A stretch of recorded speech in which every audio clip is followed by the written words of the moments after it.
I'll never call off. Fourth quarter pressure. Back of the jersey. Double sevens. No matter how many times, I never get tired of that reference. Hall of Fame for Dirt. We love you with a deep reverence.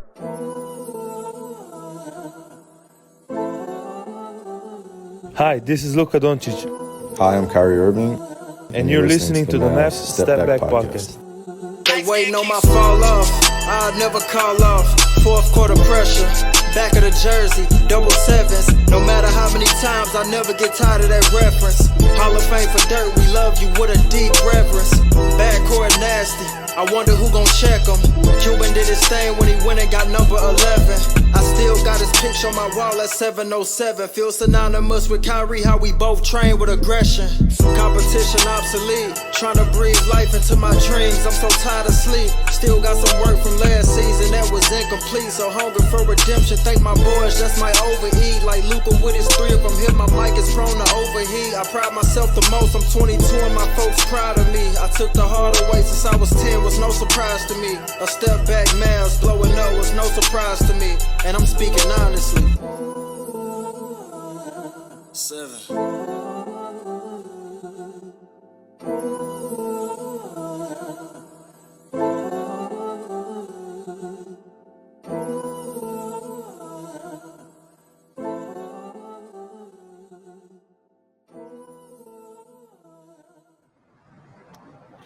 How's it going, everybody? Welcome in to another episode of the Mavs Step Back Podcast. I'm your host, Dalton Trigg. I'm joined, as always, by my co-host, Drew Johnson. You can find both of us on X, formerly known as Twitter, at Dalton_Trigg and at Coach Drew33. You can find all of our written work at DallasBasketball.com. Be sure to check out the site for extensive post-game coverage and pre-game coverage and everything in between. Rumors, all that good stuff. You know, we cover a little bit of everything on there. So be sure to go to DallasBasketball.com. Whoo, DJ. The Mavs, as I was telling you before we jumped on here, are going to end up putting me on blood pressure medicine before this postseason is over with how how wishy-washy things are. But, you know, in hindsight, maybe I should expect this from the Mavs because they seem to follow the same formula every series. Game 1 is a stinker. Games 2 and 3 are bounce back games. Game 4, they make it close but lose in disheartening fashion. And then game 5, they come out and essentially beat the brakes off of their opponent, even though this game 5 got a little bit closer than we'd like halfway through the fourth quarter. So if everything continues to trend that way, maybe the Mavs will finish things off in Game 6. But on what even is this today? Wednesday? On Wednesday night, the Mavs at OKC for a Game 5 series tied at 2-2 came out and beat the Thunder 104-92. The defense was dominant for the 4th consecutive game.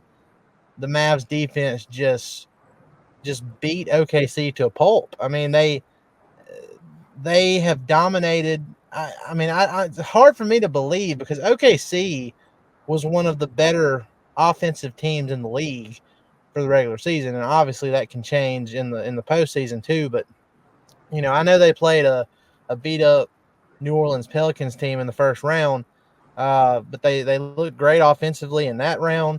They looked great offensively in game 1 of this series where the Mavs came out sluggish, but it has just been all Mavs defense since then. And if it hadn't been for an uncharacteristic close to game 4, this series would be over right now. It'd be over in 5. But the Mavs, they bounced back. Luka, despite his ailments, his knee injury, you know, his back soreness, his whatever else he's got, almost had a chipped tooth in one of these games. He's been going up against linebacker Lou Dort the entire series. He's beaten down, he's hurting, but he's fighting through. And he came out on the 2-year anniversary of that Game 7 demolishing of the Phoenix Suns 2 years ago. It was the 2-year anniversary today, and he came out and he showed glimpses of that player. You know, the ultra focus, you know, when your back's against the wall, when your team needs you the most, no matter what happened in the previous games, show up when your team needs you the most and have your best performance. And that's what Luka Doncic did in game 5. He had a 30-point triple-double. We just talked about last game when he had a triple-double, how that doesn't matter. If you don't pay attention to detail, shoot the ball well, he turned the ball over 7 times in game 4. Well, in game 5, in his 30-point triple-double, he only had 3 turnovers, which was a big improvement. And he shot 12 of 22 overall. He hit 5 of 11 threes. He was fantastic. He controlled this game. He was calm. He wasn't yapping at the referees. He wasn't, he just looked like he was in a much better place mentally tonight than he was in game. I don't know what was going on in game 4, but he just wasn't right. And I think part of this is, and I'm gonna let you. I promise I'm gonna get over my rant here in a second, but uh, I almost wonder if he just likes playing on the road more than he does playing at home, at American Airlines Center. Because, I mean, there's something about when the stakes are high and he's playing on a road, in a road game. And like that OKC crowd is incredible. Like those fans are unreal. They're the type of fans where everybody's wearing the free t-shirts and everybody's jumping, from the start. And Luka, he just loves going out there and shutting everybody up, just like he did in Phoenix 2 years ago, just like he did, several times against the Clippers.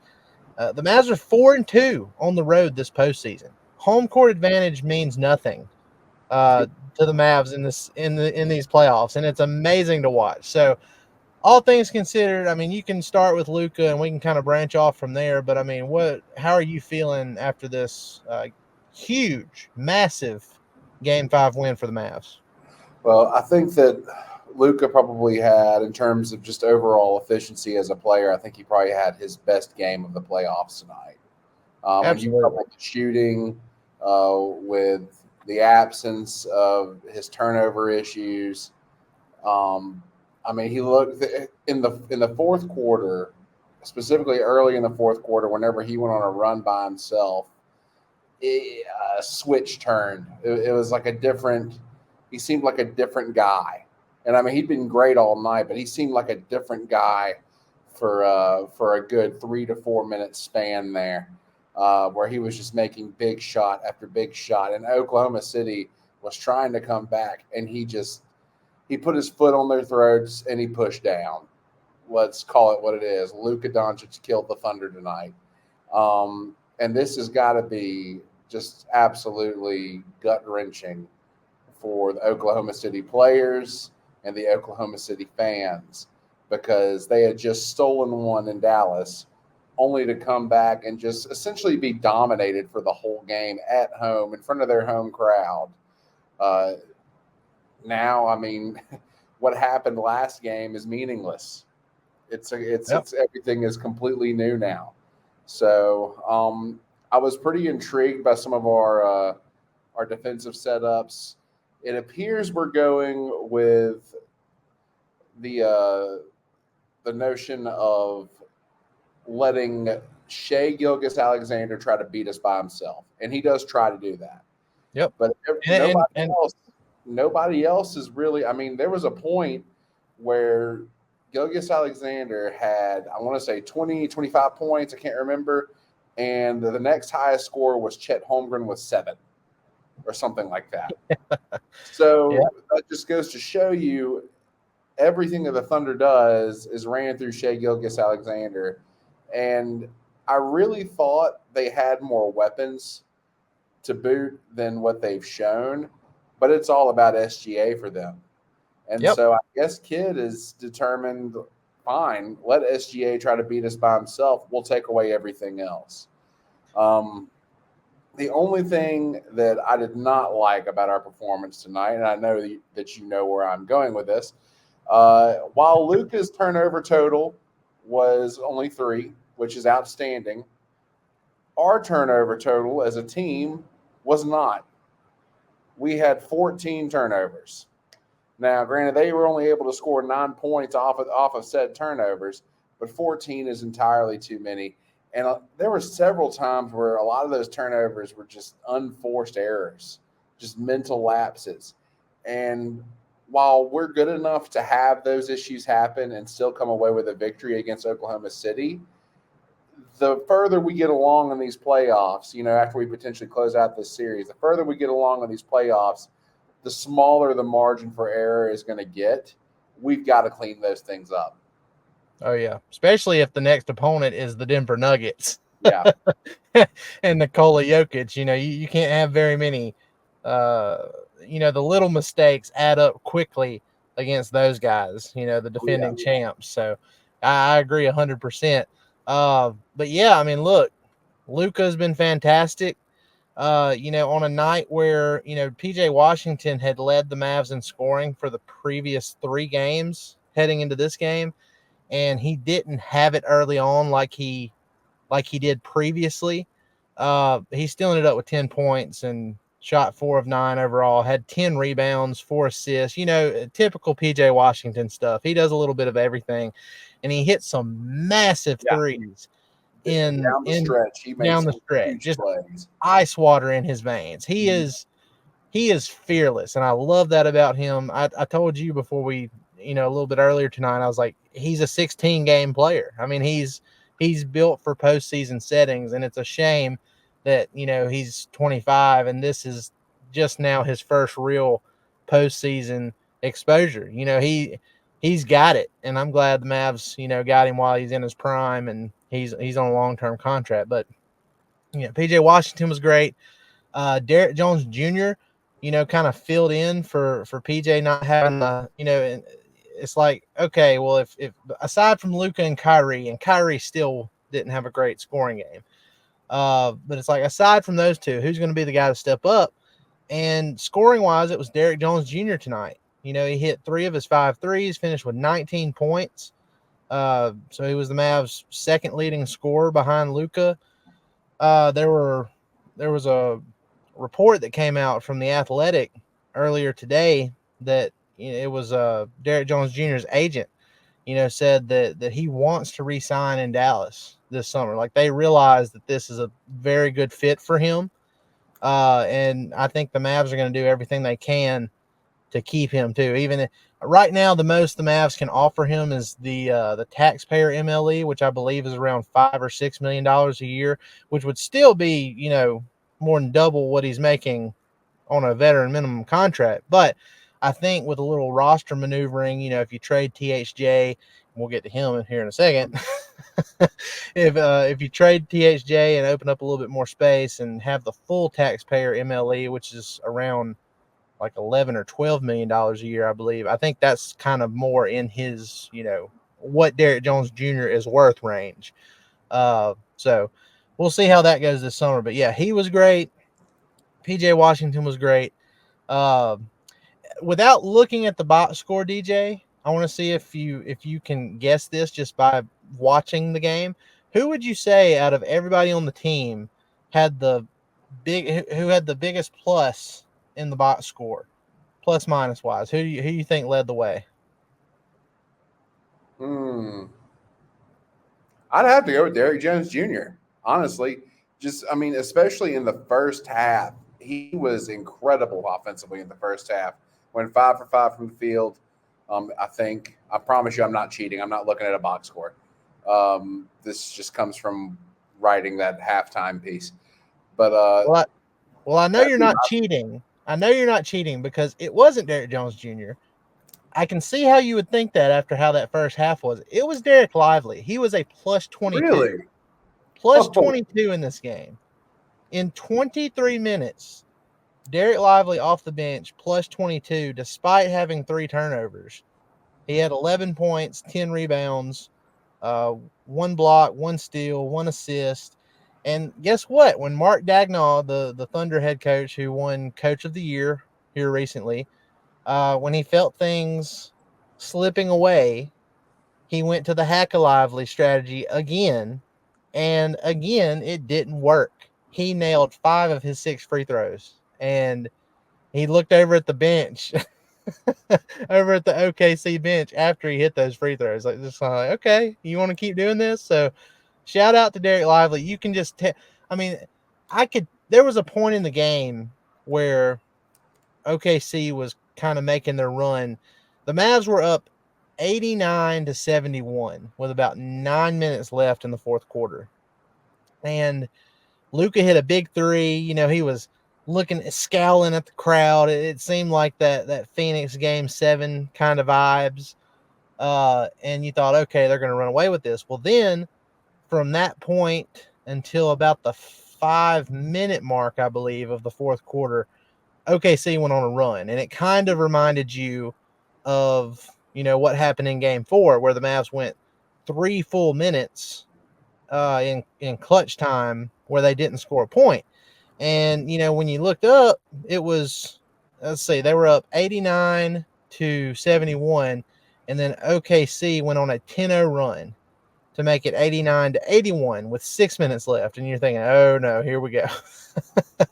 But they were able to pull it out.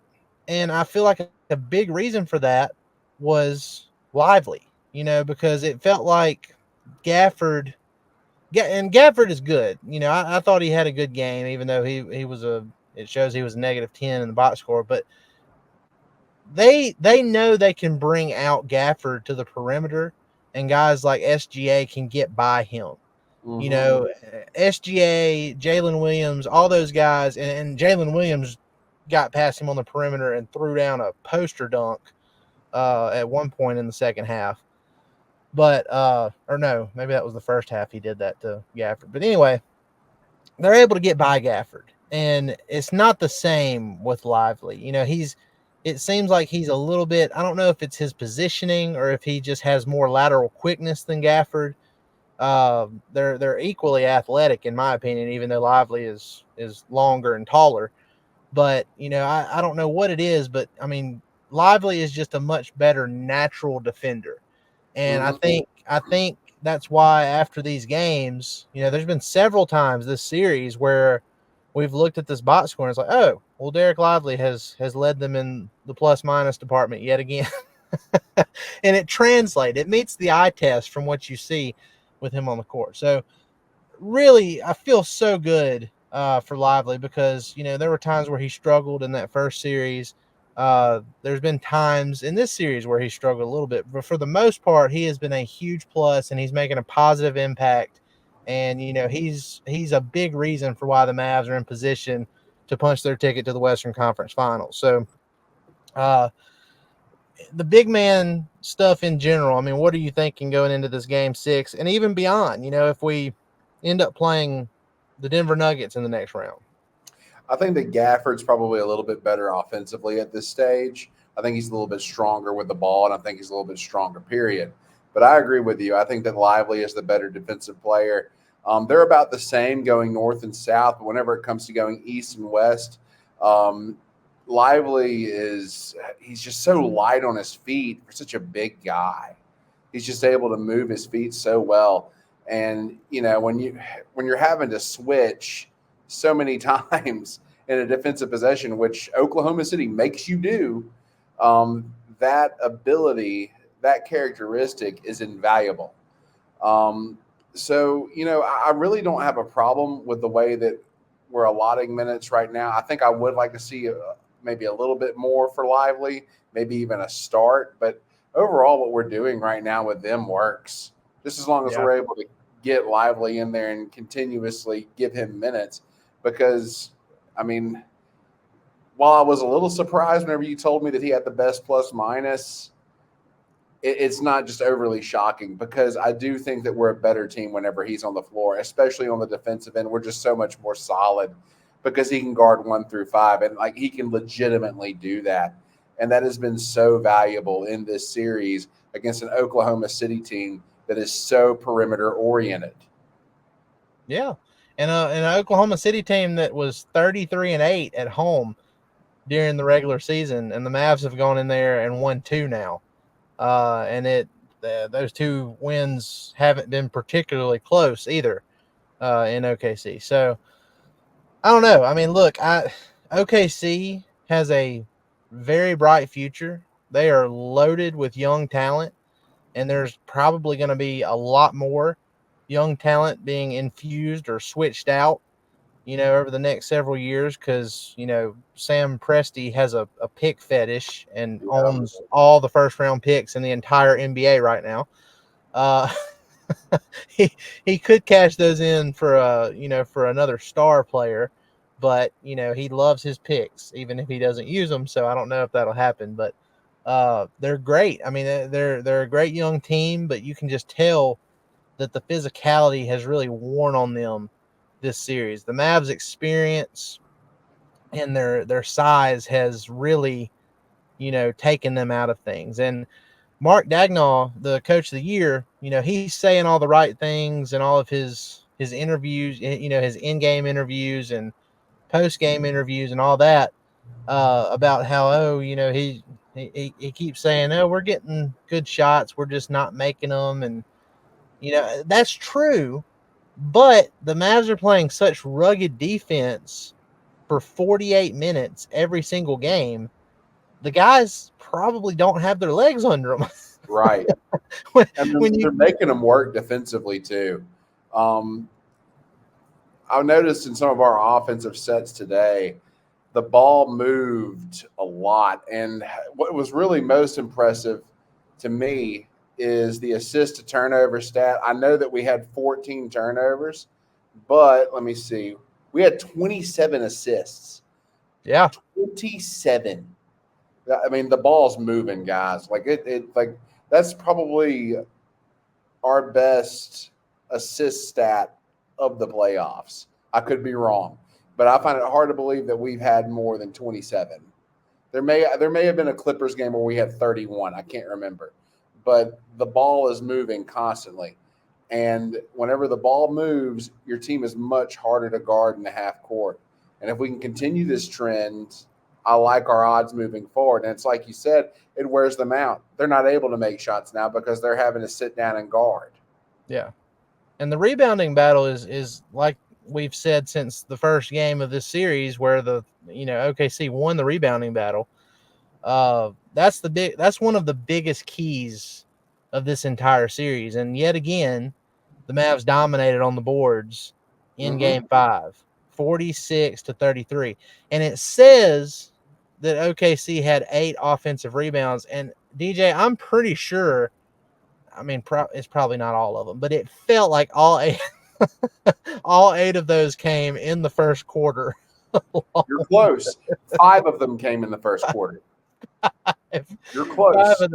And you could hear, the game was on TNT, and when they came back from a commercial break, they show you the live clips of inside the huddles and everything, and they did a clip of Jason Kidd talking to him, and Jason Kidd, he's pretty calm demeanored. You don't usually hear him get real emotional and loud and everything, but he was yelling at him during one of those timeouts like, we're giving up too many offensive rebounds. It's like, yeah, there you go, J Kidd. There we go.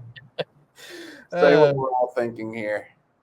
But yeah, so look, there was a time in this before this game started where we were wondering, did OKC think they were on to something, or was it a sign of desperation that, Mark Dagnall put? He took Josh Giddey out of the lineup. It's the first time in his entire career that Josh Giddey has not started for OKC. Dagnall pulled the plug. He decided to start Isaiah Joe in Giddey's place. Well, Isaiah Joe in 22 minutes as a starter went 2 of 9 from the field, 2 of 8 on threes, and was a -9 for the game. And then Giddey, in just 12 minutes off the bench, finished with 11 points, but he was a -3. So, they tried to throw a little wrinkle in there and see if anything happened. And meanwhile, the Mavs just stuck with their normal starting lineup and just went out there and just beat them down like they have been all series. They just let one slip there in game 4. But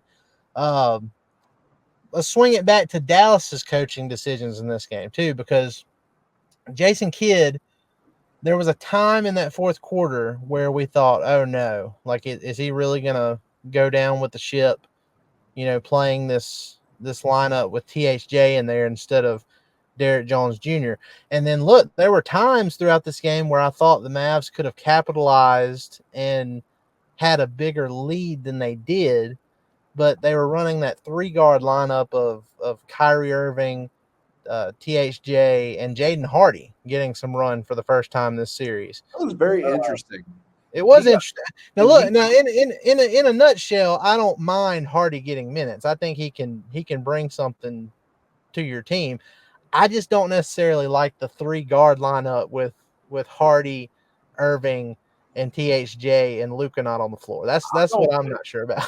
What I really don't like is both Hardy and THJ being on the floor at the same time, just because in terms of efficiency, they're very similar. And what I mean by that is if they're scoring, they're helping you.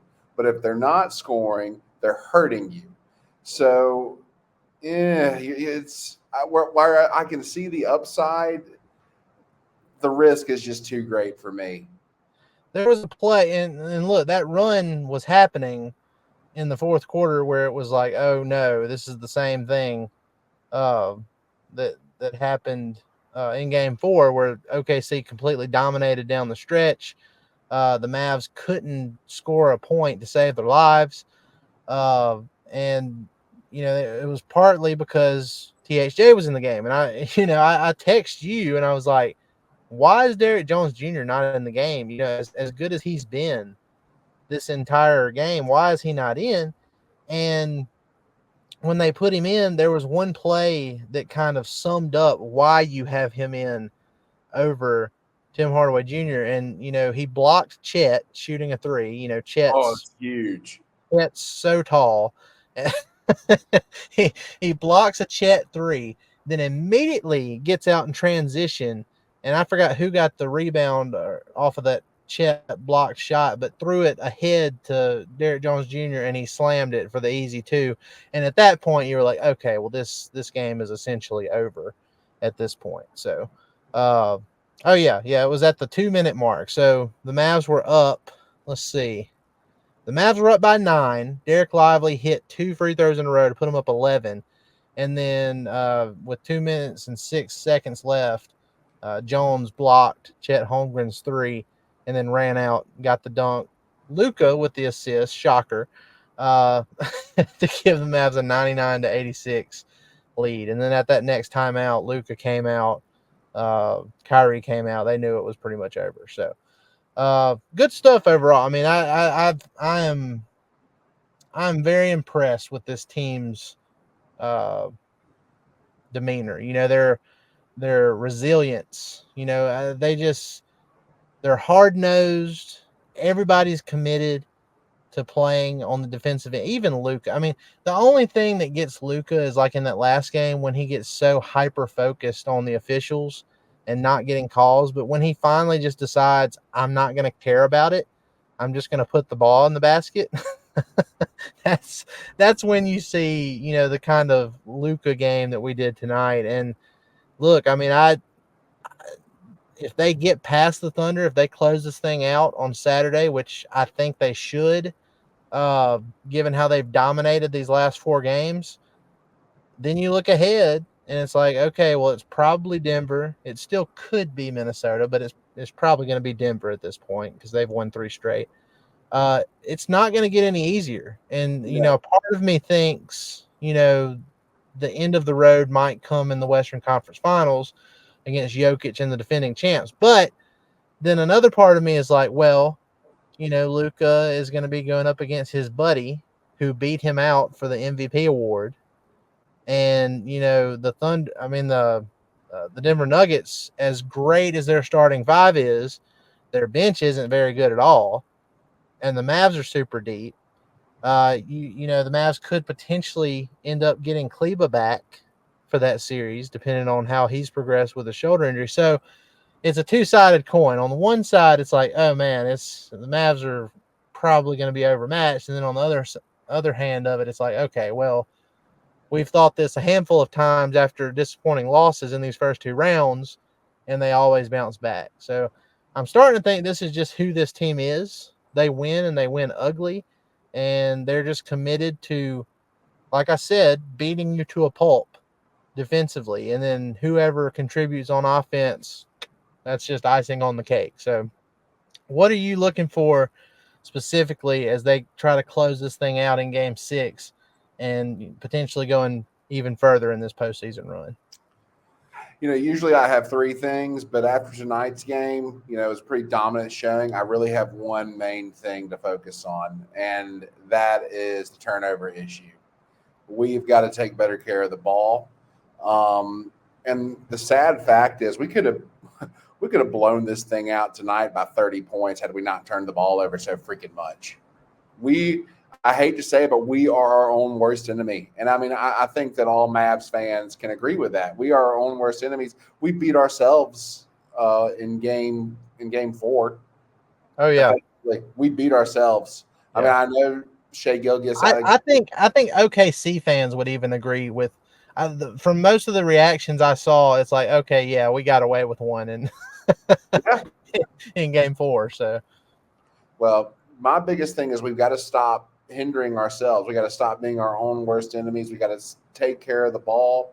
And if we do that, the offense will come. Whenever you have really talented offensive players like Luka or Kyrie, even though Kyrie really hasn't done much the past few games, I mean, you've still got players that can step up and make major contributions like P.J. Washington, like Derrick Jones Jr.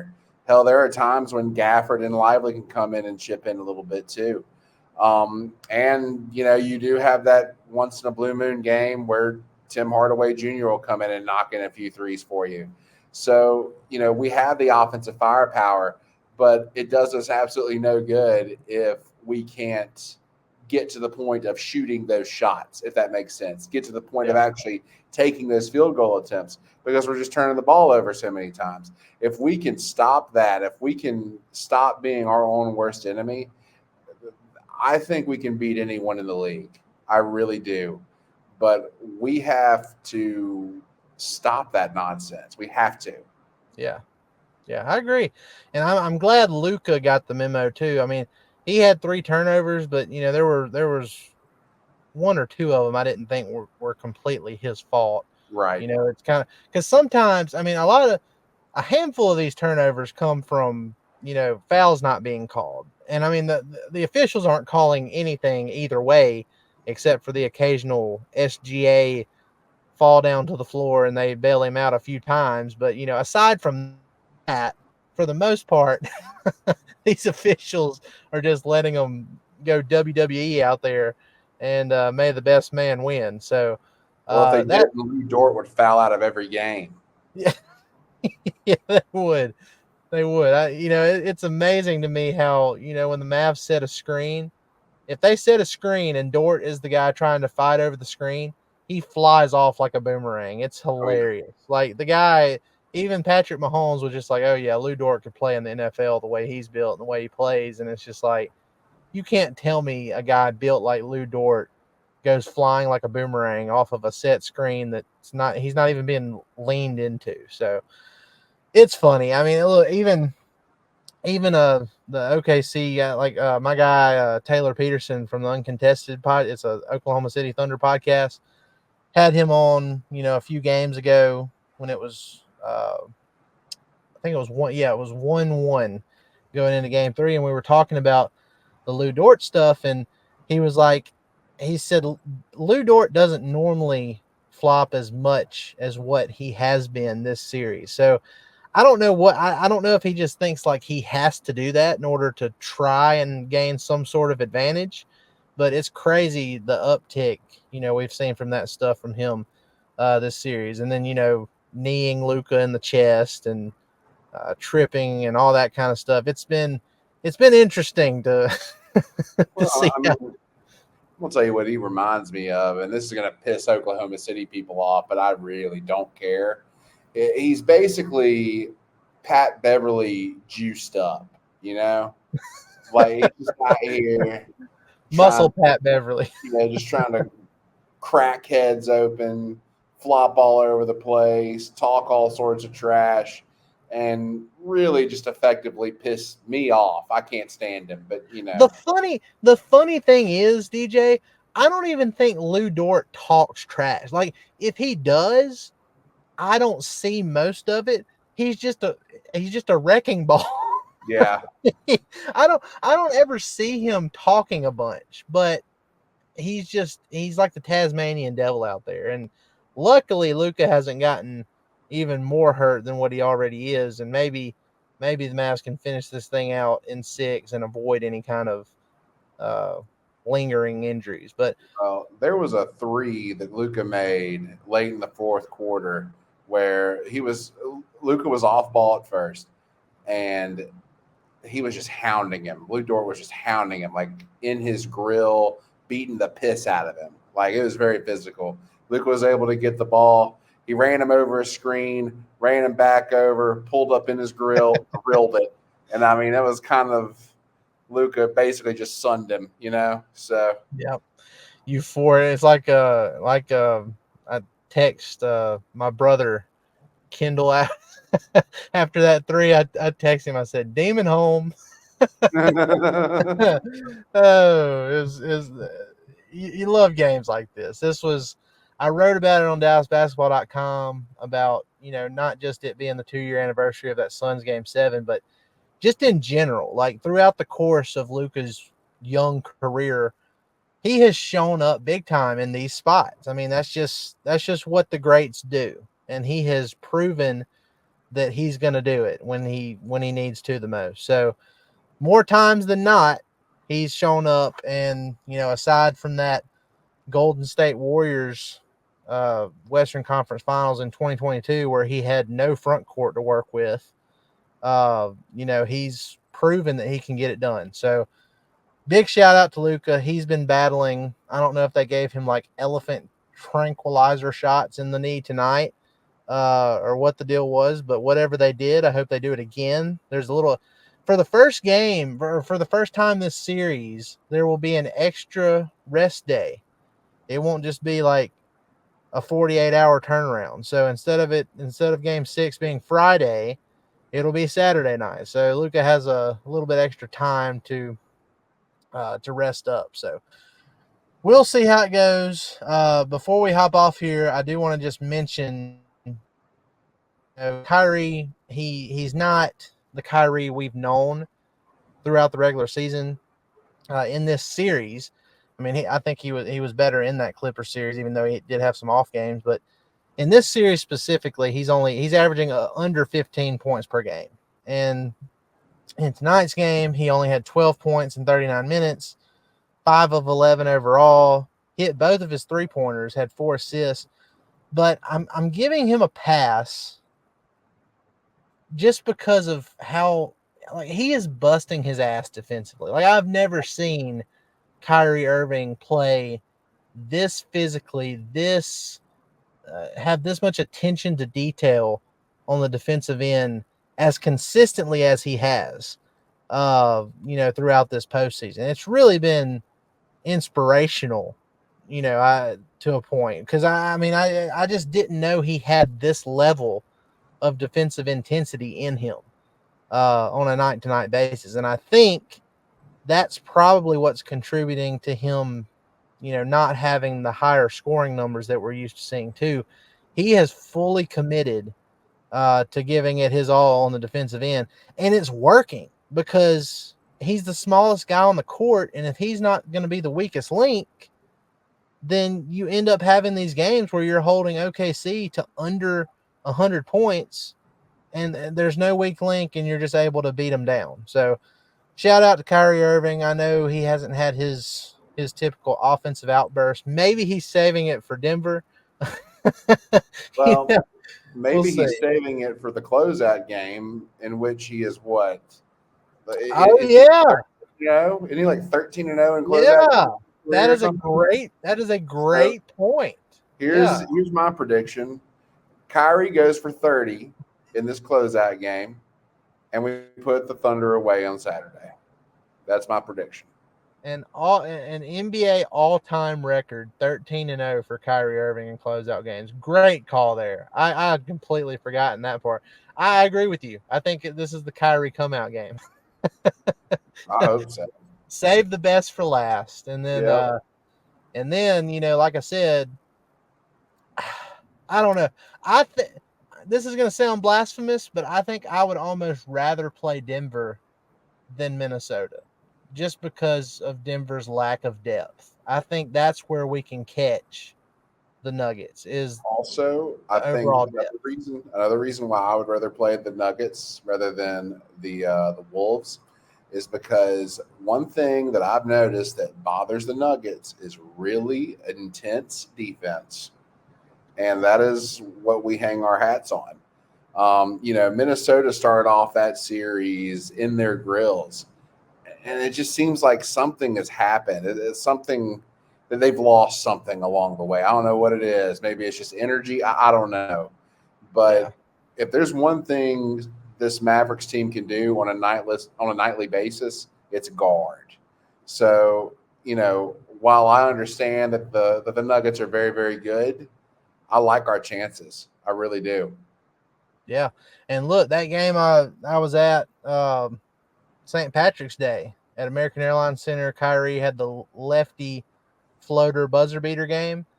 Throughout that game, and then look, Jokic, he's still going to get his points, but he wasn't as efficient in that game as he usually is. And I thought that Lively gave him some issues. Yeah. I thought he gave him issues more so than. Let me put it this way: nobody's going to completely stop Jokic, but if you can bother him just enough to make him miss a couple extra shots to give your team a chance, then that's something that can really push you over the top. And I thought Lively did a good job, at least in that game specifically. So I think Well, that'll be something big to look forward to if that series ends up happening. length and athleticism really bothered Jokic. We saw that in this Minnesota series. Early. Now, yeah, early. Early. Okay. He's been cooking Gobert since, but Yeah, well, what do you expect, honestly? But I'm not going to just. We all know how I feel about Rudy Gobert. But anyway, what's really going to be interesting, though, is Lively brings something a little bit different than anything that Minnesota has to offer. And that's that same 7'1" with a 7'6" wingspan, but it's on wheels. Okay. yeah, So he's it's more different. agile. He's way more agile. And I think that he's not only going to be able to take away some of the looks that Jokic can get normally, he's going to be able to take away a lot of his playmaking ability too. And we all know they love to throw that little high-low lob from the high post over the top to Aaron Gordon.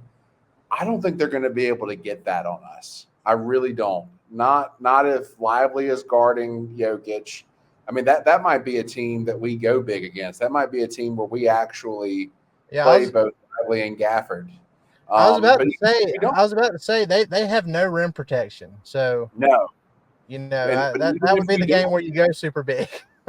But even if we don't, just having Washington at the 4, still Washington's going to be able to take away that lob. And, I mean, hell, Dalton, that's a lot of their offense a lot of the time is trying to get a high-low from Jokic to Gordon. Yeah. So we may be getting a little bit ahead of ourselves because I know we got to take out Oklahoma City. But I really like that matchup for us. I really do. Yeah. Well, hopefully, the Mavs take care of business, finish things out this Saturday, and then Saturday night we'll be talking about an official Western Conference Finals preview. But again, they got to go and finish it out. But like you said, Kyrie Irving all-time best, 13-0 in closeout games. So the odds are in the Mavs' favor. Playing at home. They're going to be wearing the blackout uniforms again, which I'm starting to think is part of the script at this point because they did it in the first round too. Wearing black to the funeral, so to speak. Yep. So funeral time. We'll see if the Mavs get it done. But Guys, look, we appreciate y'all coming in and listening to us ramble for the better part of an hour here after a very a thrilling Mavs Game 5 win in OKC with Luka bouncing back in a big-time way with a 30-point triple-double. Be sure to go like, rate, and subscribe on all your favorite podcast platforms. Hit that subscribe button on YouTube especially, and leave us a review on Apple Podcasts. If you take just a few seconds to go do that and put your social media at there, it enters you for a chance to win future giveaways, whether that's tickets to a game. We give away t-shirts every now and then. If you want to throw your name into the hat, be sure to do that. It only takes about 10 seconds. Go to Apple Podcasts, find Mavs Step Back Podcast, and leave us that review. We appreciate it. Guys, y'all have a great rest of your night and have a great rest of your week. We will see y'all this weekend after Game 6. Thanks, guys.